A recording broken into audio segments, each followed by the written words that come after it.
Again, you're headlining on a Sunday, Lawrence. It's a little bit different, and I know you've got a very live opponent. So how are you feeling now with this latest chapter of the Lawrence Okolie story just upon us? I feel calm. I feel the same as always, just focus on the job at hand. I know that when you strip away the headline, the O2, the roof coming off, whatever else has gone on in the world, I just know that I'm going to have an opponent throwing jabs, right hands, hooks, uppercuts, and getting physical. So I just stick to what I can control within myself and what I can control within my opponent. You just touched upon it then in terms of it's been a crazy week. We had the storms, the roof being blown off, but obviously the main roof, if you like, not the sheets above it, is fine. So everything goes ahead. It's been a mad week, and you mentioned what's going on in the world. And again, I think everyone is trying to work out what is going on in the world with everything in Ukraine. Can you, as an athlete, kind of totally distance yourself from all of this that's going on? Yeah, well, I've got someone that I have to get into a ring with that, is training to knock me out, and we sign an agreement that means that, you can, I don't like really talking about it, but the worst can happen in a boxing ring. So I have to give it all my attention and respect. And then after the job is done, then I can, focus on other stuff. So you literally can switch out this fight week. It's just all about what you're going to get done on Sunday night. Yeah. And we know that the plan going forward, even though I know you're not overlooking this fella who's going to bring it to you, you can't afford to make any slip-ups, because it could be a massive year ahead for you with unifications. I know Briedis is going to be ringside, and again, you've got to cope with all that. So what's your thinking in terms of the plan Sunday night and then beyond that? What happens? The plan Sunday night is to get into the ring. First minute to 2 minutes of round one.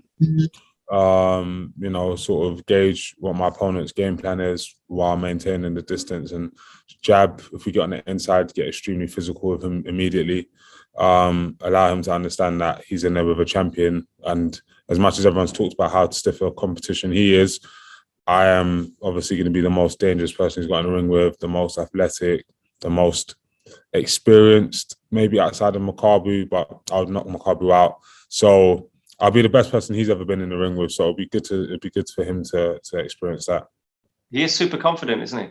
Yeah, but I think that's just the demeanour that him and his camp come with. But I've seen it before. There's not my first fight where people are confident, sitting across even into the ring. What I want to see is how confident he is after I've landed the first shot. That's when I'll know, okay, what kind of fight are we going to have? Because I've seen it time after time, sparring. People come and say, I came here thinking I was going to fight. He was so... I can't wait to watch all of these interviews afterwards and be like, remember when? Oh, yeah. I knocked him out. So on to the next. So when you have done the business then on Sunday night, and you will have Briedis there, I mean, that's the fight that you've obviously wanted. We know that he's been calling out Jake Paul and all that business. You want to unify the belts. There's Makabu you've mentioned. I mean, ultimately, what's the dream ticket for you then? Do you have a word with Briedis afterwards and say, stop this nonsense, let's me and you get it on? Yeah, 100%. I've messaged him privately. We've spoken in the DMs. I've sent him some voice notes and just trying to kind of get his mind back on the fact that he's a boxing champion and not clout chaser. And I wanted to meet him a few times. We're in a similar country, in the same country, but it never happened. So it'll be good to see him just as a champion to champion. And I know that you've spoken about this before. It's pretty obvious. We look at you, your frame, your size, the heavyweight stuff that's in the future for you. But is the plan to unify the belts first at cruiserweight and then dip your toe in with I say the big lads, but you're as big as them. You know what I mean, though? Yeah, no, 100%. Like I said, once I've unified, then I'll be able to kind of have 2, 3, 4 belts at world level. And then, I'll be able to put them down on the mantelpiece and say, you know what, you did all right. And then it's time to go and rumble with the big boys. Now at this weight, I'll show on Sunday that these cruiserweights physically just can't deal with me. Like it's just impossible. It's a blessing, but it's impossible. Like as we get into the rounds, they break. Like they just break. I don't care how hard they train, they just break. So if I'm able to do what I envision and break this guy, I'll go and break another champion, and then I'll see if the heavyweights break as well. It can't be easy doing the weight when you are 6'5" and built the way you are, but it's a lot of that to do with the vegan lifestyle. I know that you've been committed vegan as a professional athlete all the way through, haven't you? So yeah. In terms of Would it have been impossible for you to be a cruiserweight if you were still eating meat and all the rest of it? I think so. Yeah, I think so. I think yeah, it would have been near impossible, and also I wouldn't have been able to eat as much and stay as fueled, because there's a lot more calories in the meats and the cheeses and stuff like that. And just outside of camp, it's those are the times where you get caught. If you have camp back to back to back, yeah, the weight's easy.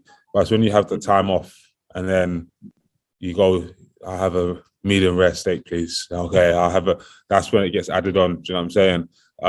Because I think as well, this is obviously kind of off topic and probably not important, but I think why not share? When I first started boxing and I turned professional and I went vegan, I never had like a premium cut of meat before. So maybe it was a good thing. Do you know what I mean? Because I am a foodie. So if I'd started tasting, the lambs and was it Nuzarat or what's that one? And yeah. And who knows? I would have probably run up to heavyweight earlier to keep on eating, but we're good. So you're still committed to it. So what's the idea of a treat then now for you? Because obviously a lot of the fighters that you'd know would have a Five Guys and all that business after a fight. What's your treat after Sunday night? Well, it's going to be straight to the drive-through, McDonald's, obviously. And then I'll be getting as many McPlants as I can. Do you know what I mean? They've actually featured in this camp. My weight's been very good, so I've been able to sneak to a drive-thru on the way home here and there. But after the fight, I'll be able to enjoy it with guilt-free. So you've been fueled by McPlant fast food for this camp. That's something. Lawrence, that's brilliant. We'll leave it there. All the best on Sunday. See you soon, pal. Cheers. Thanks. See you soon. Bye-bye. Thank you.